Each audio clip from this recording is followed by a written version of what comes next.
আল্লাহর নবী পিপাসার্ত হয়ে এক ইহুদির বাড়িতে পানি পান করার জন্য গেল। তার সাথে ছিল আবু বকর সিদ্দিক রাদিয়াল্লাহু তাআলা আনহু।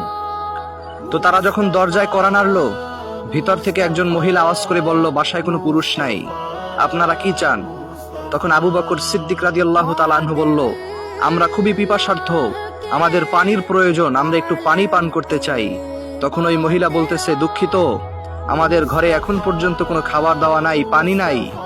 তখন আল্লাহ রাসূল সাল্লাল্লাহু আলাইহি ওয়াসাল্লাম বলতেছেন, প্রিয় বোন, আপনাদের ঘরের সামনে একটা বকরি রয়েছে, আপনি যদি চান আমরা ওর কাছ থেকে একটু দুধ দহন করে খেতে পারি।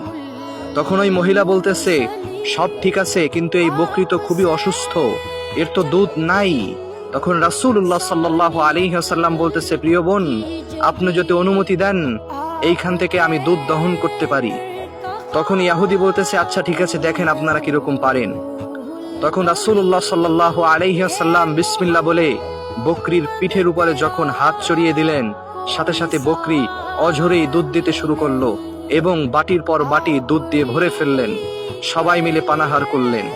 ঘর থেকে ছোট একটা বাচ্চা এই ঘটনা দেখতেছিল, সাথে তার মাও দেখতেছিল এবং সবাই দিশে হারা হয়ে গেল। রাসূলুল্লাহ সাল্লাল্লাহু আলাইহি ওয়াসাল্লামের চেহারা দেখে পাগল হয়ে গেল এবং তারা যখন ঘর থেকে চলে গেল, তখন ওই ঘরের পুরুষ যিনি ঘরে চলে এসেছেন, তখন ওই নারী রাসূলুল্লাহ সাল্লাল্লাহু আলাইহি ওয়াসাল্লামের বর্ণনা দিয়ে তাকে গল্প শোনাইতেছে। ছোট বাচ্চাটা রাসূলুল্লাহ সাল্লাল্লাহু আলাইহি ওয়াসাল্লামের ঘটনা বলে বাবাকে গল্প শোনাইতেছে। এমন করে প্রতিদিন তারা গল্প শোনাইতো। তারা জানতো না যে এই লোক কে ছিল। তারা নিজেরা তাদের ভালোবাসার স্থান থেকে একটা নাম দিয়ে দিল, মুবারক। এই মুবারক নামটা তারা বলে বলে সবার কাছে গল্প বলতো।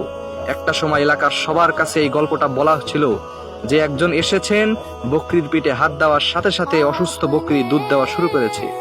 এই ঘটনা ছড়িয়ে পড়ল গোটা মদিনার জমিনের মধ্যে। তো একদিন হযরতে আবু বকর সিদ্দিক রাদিয়াল্লাহু তাআলা আনহু বাজারের মধ্য দিয়ে হাঁটতেছেন। তৎক্ষণাৎ ওই ছোট বাচ্চাটা তার মায়ের সাথে বাজারে দিয়ে যাচ্ছে।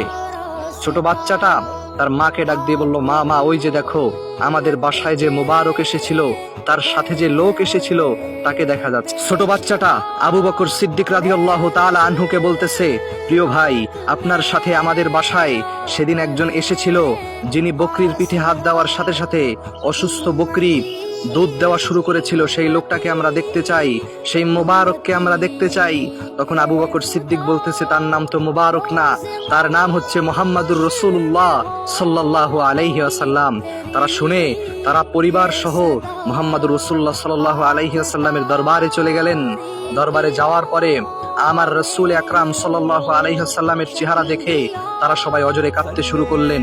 গোটা এলাকাবাসী তাদের পিছনে পিছনে এই গল্প শুনে চলে এসেছে এবং রাসূলুল্লাহ সাল্লাল্লাহু আলাইহি ওয়াসাল্লামকে ওই ছোট বাচ্চাটা এবং তার পরিবার, এলাকাবাসী সবাই বলতেছে, আপনি আর দেরি করবেন না, মেহেরবানি করে আপনার ধর্মের একজন মুসলমান হিসেবে আমাদেরকে আপনি কালিমা পড়িয়ে দেন, আপনার উম্মত হিসেবে আপনি আমাদেরকে কালিমা পড়ান।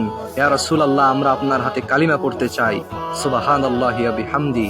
গোটা এলাকার মানুষগুলো সবাই রাসূল সাল্লাল্লাহু আলাইহি ওয়াসাল্লামের চেহারার মহব্বতে, তার কারিশমা দেখে সবাই মুসলমান হয়ে গিয়েছিল সেদিন।